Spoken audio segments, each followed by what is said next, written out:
Пакуль свет ліхаманіць ад бомбардзіровак і нафтавых войнаў, у Беларусі нам старанна малююць палітычны штіль.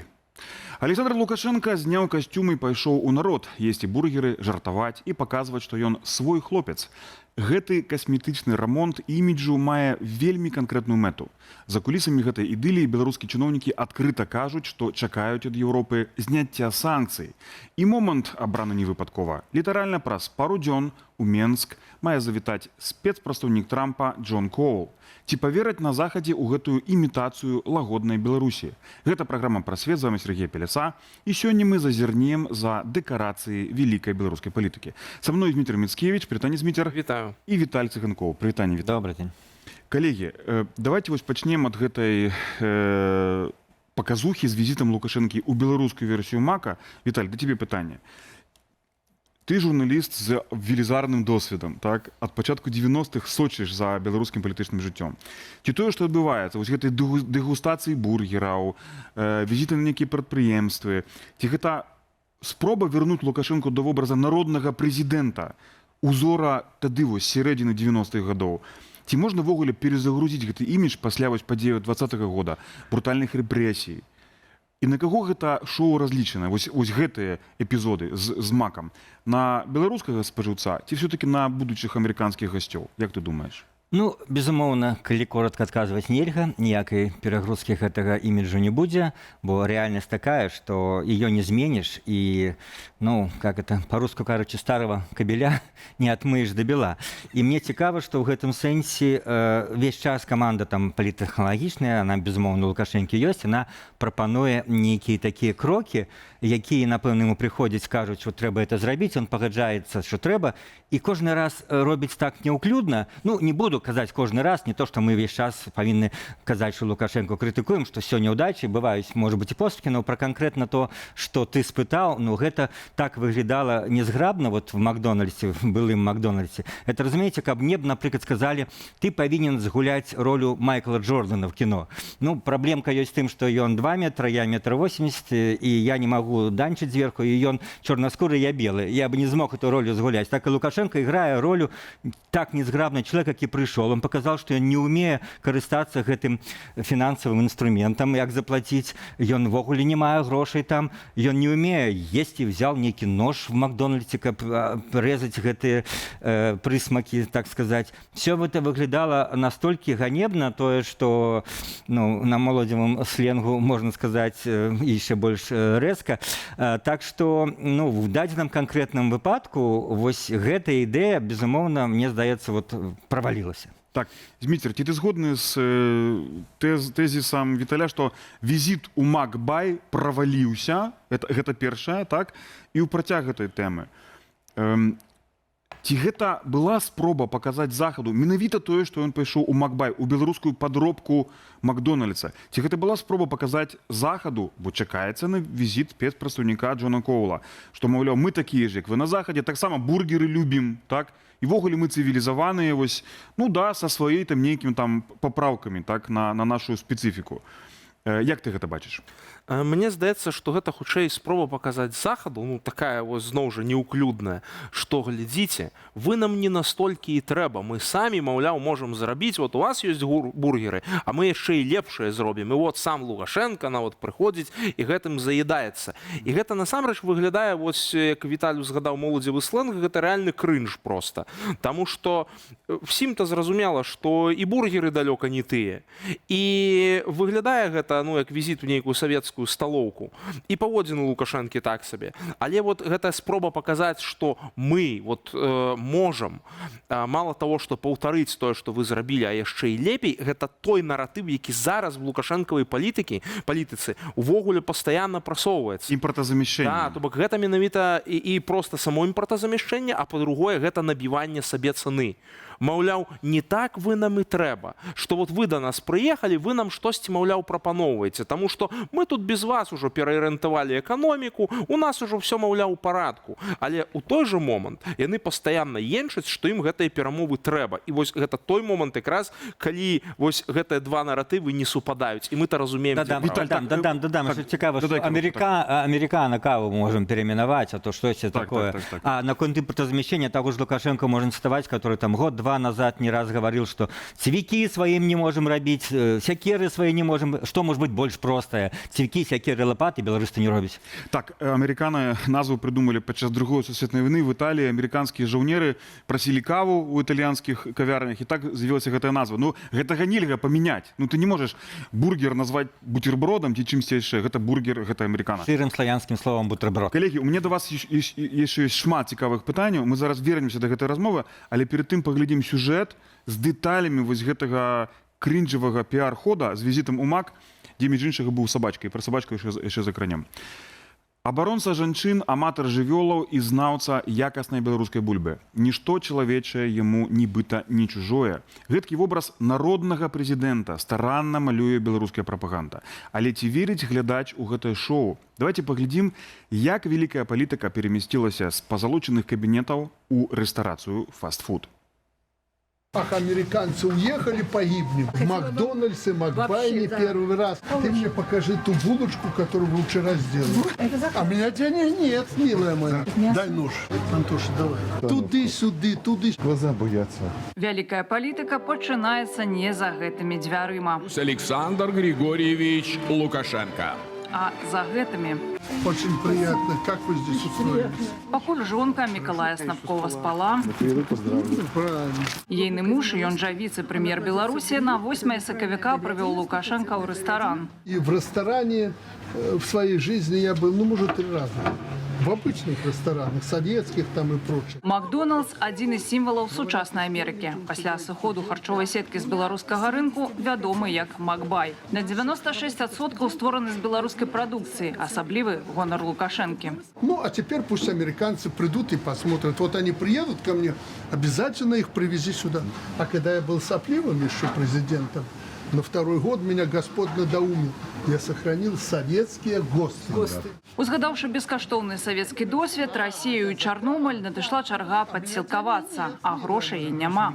Если он только заплатит, то я готов тут все заказывать. Смотрите, это очень удобное меню для любого посетителя. То есть И тыкнул ребенка. пальцем, заплатил? Да, смотрите. Ну, делай сайт быстро ведь. Смотрите, родной. О чем я Наша говорю? разработка. Смотрите, да, это новое. Здесь вы можете прочитать Квашеная описание. Да, 400 колов. да, 400 калорий. День рубить дрова. Кофе ему, да? Кофе, кофе добавим. Американо Заказ. надо переименовать в белорусский бренд. Берем по максимуму, не жалей денег, господи. С карточки платишь.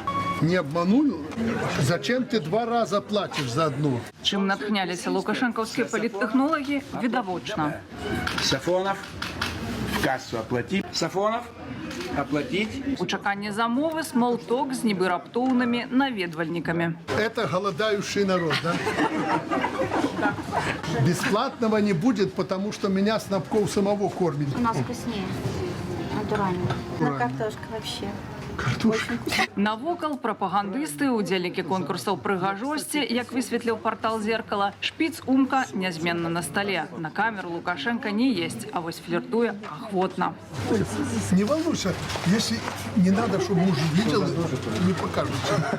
А вы что, я только мужу и буду показывать, Александр Григорьевич. Макбай хутчэй як автопаці. Сапраўдныя віншаванні з 8 сакавіка атрымалі тыя, каго запрасілі на афіцыйную урачыстасць. Большасць з іх шматдзетныя маці. Объявленный 2026 год годом белорусской женщины, это чувствуется. Ни одна страна в мире не посвятила женщине целый год. Хоть один мужик вас обидит в эти дни, найдите возможность. Ну, у нас же ТикТок есть. Каждое утро читаю. Иногда до смешного доходит. Но если кто-то обидит вас, вы напишите мне.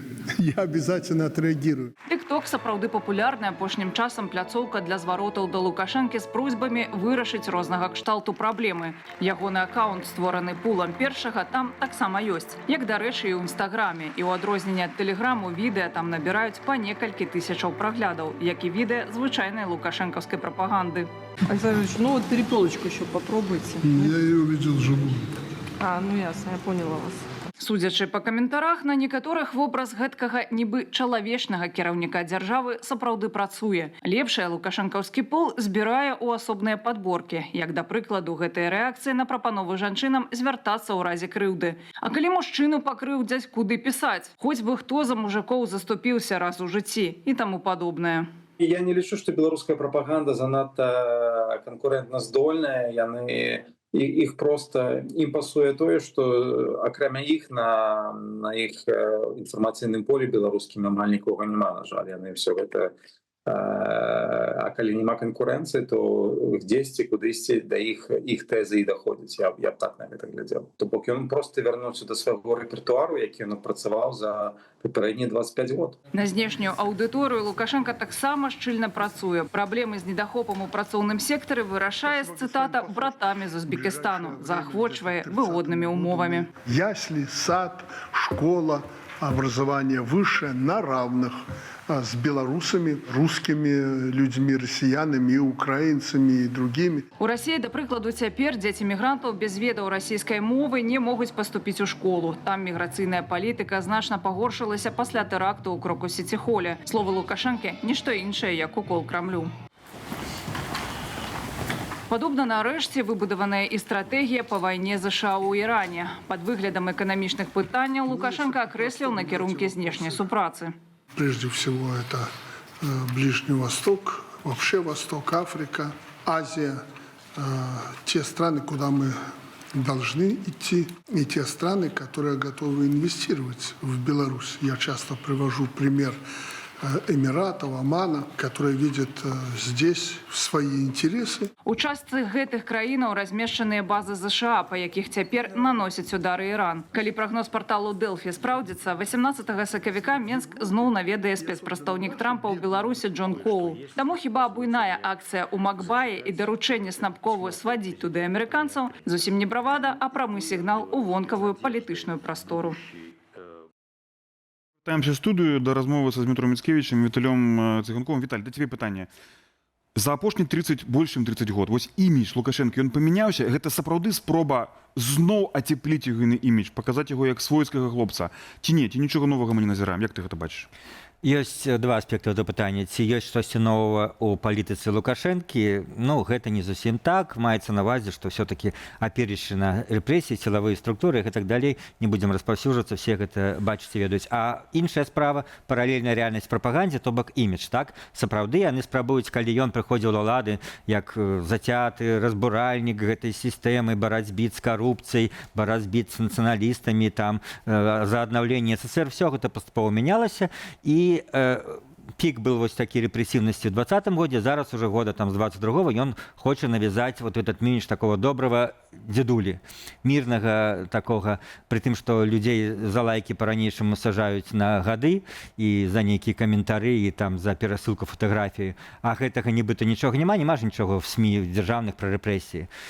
Вось нават прапагандысты заглохлі то, што раней яны это все прапагандавалі, зараз яны пра гэта маўчаць, паколькі вось у нас все добра, урожай каласіцца, амерыканцы прыязджаюць, з усімі сябруем, в Афрыку ездзім.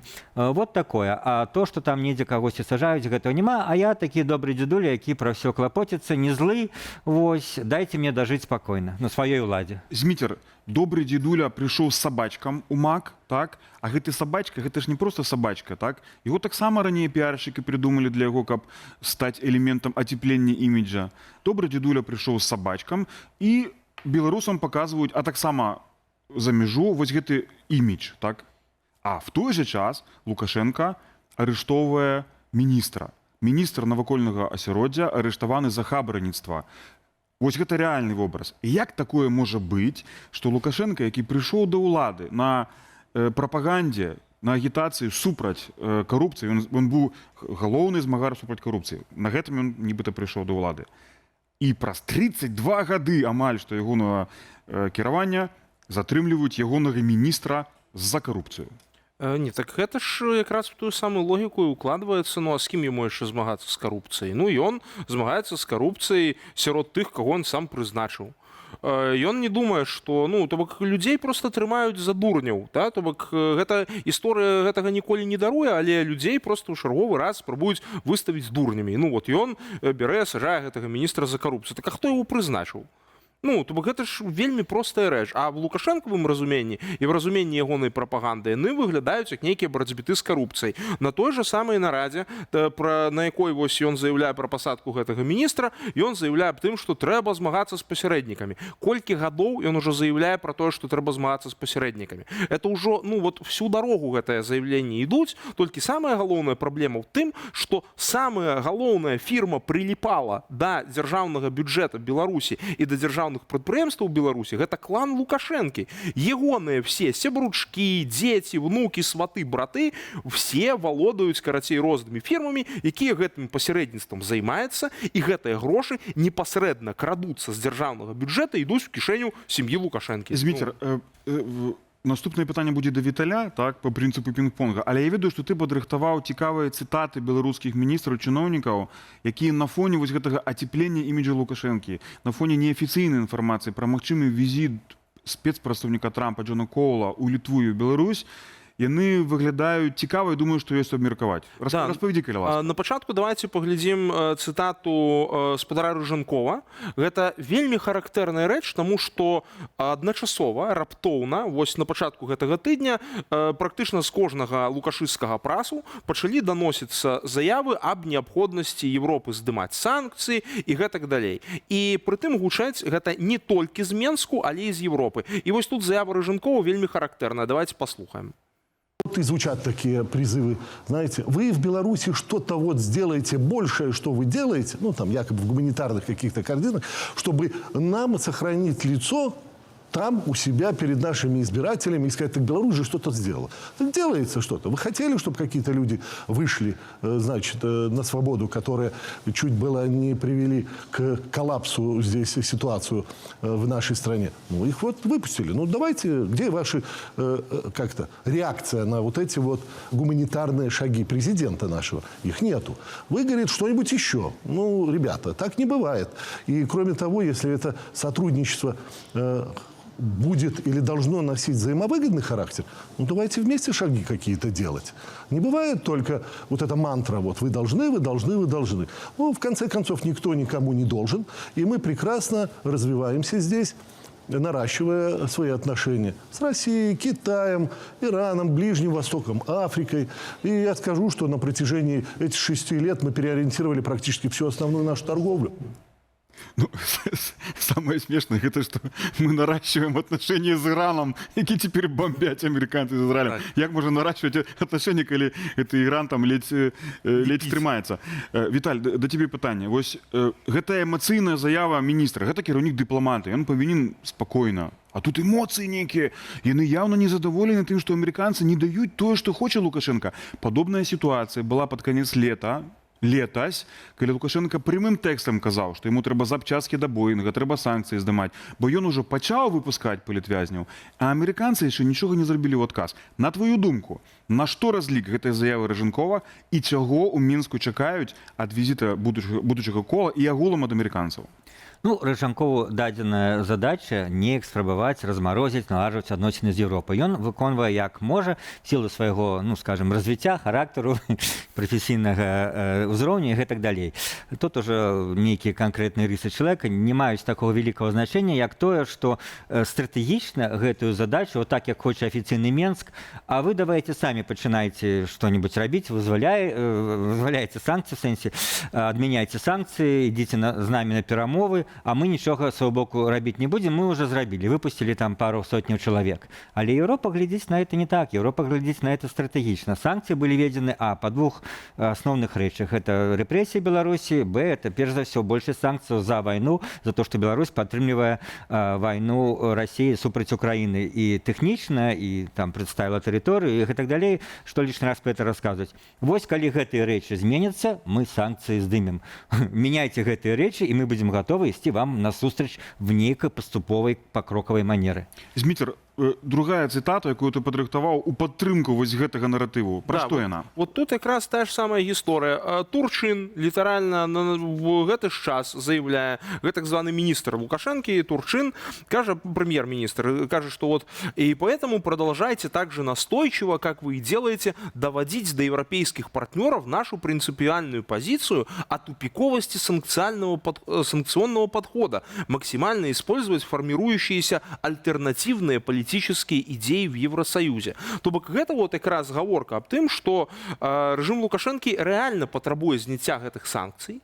Для іх гэта сапраўды трэба. Ім, насамрэч, трэба нейкім чынам ламаць гэтую ізаляцыю, таму што сам жа Лукашенко, колькі б яны не казалі пра павелічэнне экспарта, пра нейкае там нараджванне супрацоўніцтва, вялікія праблемы. Расійская эканоміка запавольваецца. Яны самі казалі, мы ж з табой таксама ў праграме не так даўно абмяркоўвалі, яны самі казалі аб тым, што расійская эканоміка ахалоджваецца.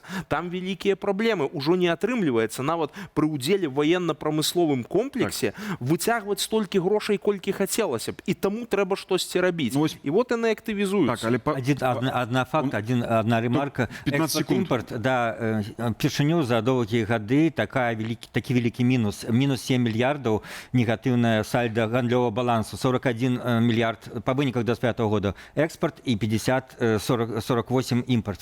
На 7 мільярдаў больш. У нас зараз будзе яшчэ один раунд наших каментароў наконт альтэрнатыўных ідэяў в Европе. Дык так, там ёсць Орбан, ёсць Фіцо, але праз месяц у Угоршыне выбары, і хутчэй за ўсё партыя Орбана прайграе. І гэтых альтэрнатыўных ідэяў будзе менш.